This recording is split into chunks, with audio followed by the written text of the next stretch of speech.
Hi നമസ്കാരം, എല്ലാവർക്കും big screen മീഡിയയിലേക്ക് സ്വാഗതം. ഇന്ന് മലയാള സിനിമ നേരിടുന്ന ഏറ്റവും വലിയ പ്രതിസന്ധിയാണ് തിയേറ്റർ റൺ കഴിഞ്ഞ സിനിമകളുടെ OTT ബിസിനസ്. പണ്ടൊക്കെ പടം പൊട്ടിയാലും വിജയിച്ചാലും OTT കമ്പനികൾ വൻ തുകയ്ക്ക് തന്നെ സിനിമകൾ വാങ്ങിയിരുന്നു. എന്നാൽ ഇന്ന് അവസ്ഥ മാറി. മലയാളത്തിലെ വമ്പൻ താരങ്ങളുടെ അടക്കം തിയേറ്റർ റിലീസായി ഇതുവരെയായും OTT റിലീസ് ആവാത്ത ചിത്രങ്ങൾ ഏതൊക്കെയാണെന്നാണ് നമ്മൾ ഇനി ഈ വീഡിയോ ഭാഗത്ത് നോക്കാനായിട്ട് പോകുന്നത്.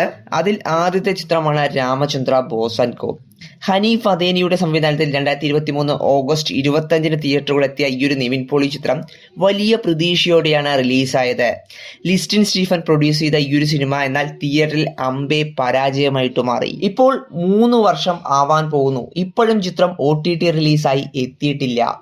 ഇനി അടുത്തത് രാമലീല എന്ന ചിത്രത്തിലൂടെ ദിലീപിന് വലിയൊരു കംബാക്ക് കൊടുത്ത അരുൺ ഗോപി വീണ്ടും ദിലീപുമായി ഒന്നിക്കുന്നു.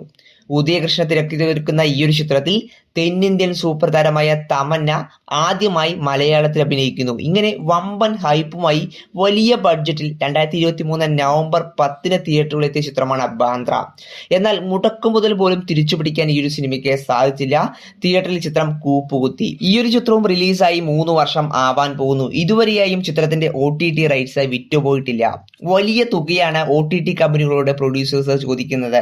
എന്നാൽ ചിത്രം പരാജയമായതിനാൽ വലിയ തുകയ്ക്ക് ചിത്രം ഏറ്റെടുക്കാൻ OTT പ്ലാറ്റ്ഫോംസ് തയ്യാറാവുന്നുമില്ല. ഇനി മൂന്നാമത്തെ ചിത്രം ഷൈൻ നിഗം നായകനായി എത്തിയ വലയാണ്. 2023 നവംബർ 10 ഈ ഒരു ചിത്രം തിയേറ്ററുകളിൽ എത്തിയത്.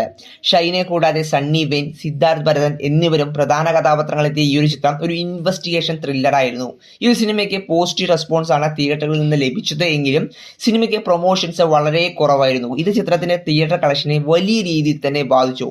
ഇതോടെ ചിത്രം ഏറ്റെടുക്കാൻ OTT പ്ലാറ്റ്ഫോമുകൾ തയ്യാറായില്ല. ഇതിൽ മറ്റൊരു കൗതുകകരമായ വസ്തുത എന്ന് പറയുന്നത് ദുൽഖറിന്റെ വാൽഫെയർ ഫിലിംസ് ആണ് ചിത്രത്തിന്റെ കേരള ഡിസ്ട്രിബ്യൂഷൻസ് ഏറ്റെടുത്തത്. എന്നിട്ട് പോലും ചിത്രത്തിന്റെ OTT റൈറ്റ്സ് ഇതുവരെയായും വിറ്റുപോയിട്ടില്ല എന്ന് പറയുന്നത് അത്ഭുതം തന്നെയാണ്. ഇനി നമ്മൾ അടുത്തതായി നോക്കാൻ പോകുന്നത് ഡിനോ ഡെന്നിസിന്റെ സംവിധാനത്തിൽ മമ്മൂക്ക നായകനായി എത്തിയ ബസൂക്ക റിലീസായിട്ട് ഇപ്പോൾ 1 വർഷം കഴിഞ്ഞു. കഴിഞ്ഞ വർഷം ഏപ്രിൽ 10 ചിത്രം തിയേറ്ററുകളിൽ എത്തിയത്. ചിത്രത്തിന് സമ്മിശ്ര പ്രതികരണമാണ് ലഭിച്ചിരുന്നത്. വലിയ ഹൈപ്പിലെത്തിയ ചിത്രത്തിന്റെ ടീസറും ട്രെയിലറും എല്ലാം വലിയ രീതിയിലുള്ള പ്രതീക്ഷ സൃഷ്ടിച്ചിരുന്നു. എന്നാൽ തിയേറ്ററിലെത്തിയ ചിത്രം ആവറേജിൽ ഒതുങ്ങിപ്പോയി. ബസൂക്ക മൂവിയുടെ ബഡ്ജറ്റ് എന്ന് പറയുന്നത് 25 കോടിക്ക് അടുത്തായിരുന്നു. എന്നാൽ ചിത്രം വേൾഡ് വൈഡ് ആയിട്ട് 25 കോടിക്ക് അടുത്ത് മാത്രമേ നേടാനായിട്ട് സാധിച്ചുള്ളൂ. ഈ ഒരു സിനിമയുടെ റിലീസിന് മുമ്പ് C5 OTT ഡീൽ ഉണ്ടായിരുന്നുവെങ്കിലും ചിത്രത്തിന്റെ ബോക്സ് ഓഫീസ് പെർഫോമൻസ് മൂലം പ്രൊഡ്യൂസേഴ്സ് ഉദ്ദേശിച്ച തുകയ്ക്ക് ചിത്രം ഏറ്റെടുക്കാൻ സാധിക്കാതായതോടെ ബസൂക്കയുടെയും OTT റിലീസ് നീളുകയാണ്. ഇനി നമ്മൾ അവസാനമായി നോക്കാൻ പോകുന്നത് മറ്റൊരു ദിലീപ് ചിത്രമാണ് തങ്കമണി.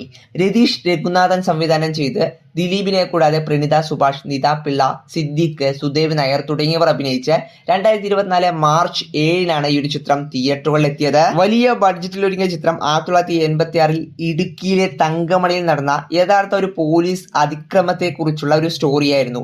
അതുകൊണ്ട് തന്നെ റിലീസിന് മുമ്പ് ചിത്രത്തിന് നല്ല രീതിയിലുള്ള ഹൈപ്പ് ഉണ്ടായിരുന്നു. എന്നാൽ ഈ ഒരു സിനിമ തിയേറ്ററുകളിൽ എത്തിയതോടെ നെഗറ്റീവ് റെസ്പോൺസ് ആണ് ചിത്രത്തിന് ലഭിച്ചത്. ഇതിന് പ്രധാന കാരണം ചിത്രത്തിന്റെ സീരിയൽ ലെവൽ മേക്കിംഗ് തന്നെയായിരുന്നു. എന്തായാലും ചിത്രത്തിന്റെ മോശം തിയേറ്റർ റൺ മൂലം ഇതുവരെയായും ചിത്രത്തിന്റെ OTT ഡീല് റെഡി ആയിട്ടില്ല. അപ്പോൾ ഞാൻ ഈ പറഞ്ഞ സിനിമകളിൽ ഏതു സിനിമയ്ക്കാണ് നിങ്ങൾ വെയിറ്റ് ചെയ്യുന്നുള്ള നിങ്ങളുടെ അഭിപ്രായം തീർച്ചയായും കമന്റ് ബോക്സിൽ ഒന്ന് രേഖപ്പെടുത്തുക. അപ്പോൾ ഇത്രയുള്ള ഫ്രണ്ട്സ്, ഇതുപോലൊരു ഇൻട്രസ്റ്റിംഗ് ആയിട്ടൊരു വീഡിയോ ആയി കാണാം. ബൈ.